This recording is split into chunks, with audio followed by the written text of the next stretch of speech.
I think it's about time I shared with you my rebirth story. For those of you who don't know, I was born and raised in Russia. I moved to New Zealand on my own at the age of 15. And quick disclaimer, I come from a very small and pretty sheltered town in Russia. I was never really exposed to Islam, and to what I was exposed was not, authentic or truthful. Very much think Western media. That's all I knew about Islam. When I moved to Auckland, New Zealand, and as you guys know, it's a melting point of cultures and people from different ethnic, cultural, and religious backgrounds, I was suddenly exposed to so many different people, and I was absolutely fascinated.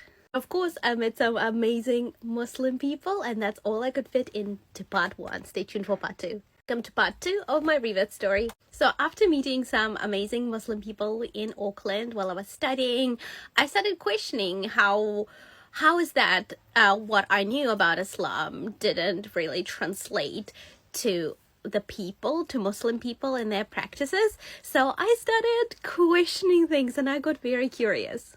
So I spent the next year casually looking into Islam, researching, questioning things, looking for answers, and I did have a lot of questions. I wasn't brought up religious at all, so I had a very open mind when I approached my research.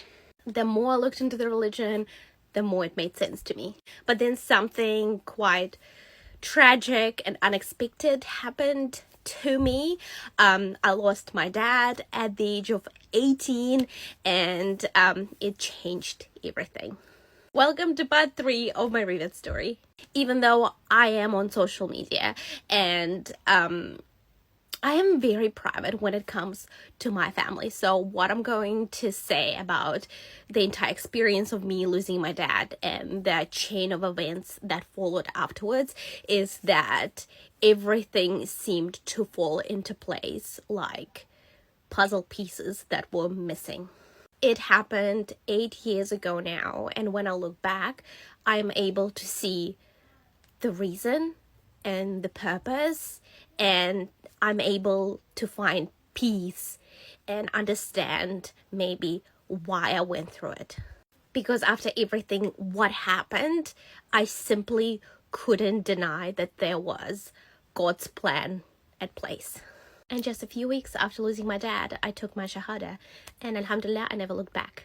Welcome to part 4 of my rebirth story. At the time of my conversion, I did have sufficient knowledge about Islam, but I can't say that my decision was purely based on logic. It was a very intuitive decision. I did something that felt right for me, and I did follow my heart. And that's how my journey as a Muslim revert started. After I took my shahada, I continued my research. I learned how to pray. I started to adjust my lifestyle, even though just because I had to grow up very quickly, moving to a foreign country at the age of 15, I was very mature for my age, and I already didn't party or didn't do anything like that. I never drank alcohol. I was never about that, so that was an easy transition for me. 2 years after taking my shahada, I put on my hijab, and it's been 6 years, and alhamdulillah, I've never took it off. Welcome to part 5, and it's the final part of my rebirth story. It's been 8 years since I reverted to Islam, and this is my 9th Ramadan, and I am so grateful. Honestly, I wouldn't change anything about my life, because whatever I went through, I had to go through to come to Islam.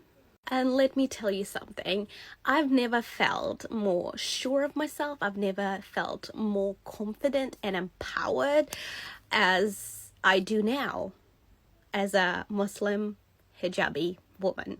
So it comes from someone who chose Islam. So let that sink in. Thank you so much for sticking around throughout this 5-part series. And if you are a revert to Islam, I would love to know your story. Let me know in the comments.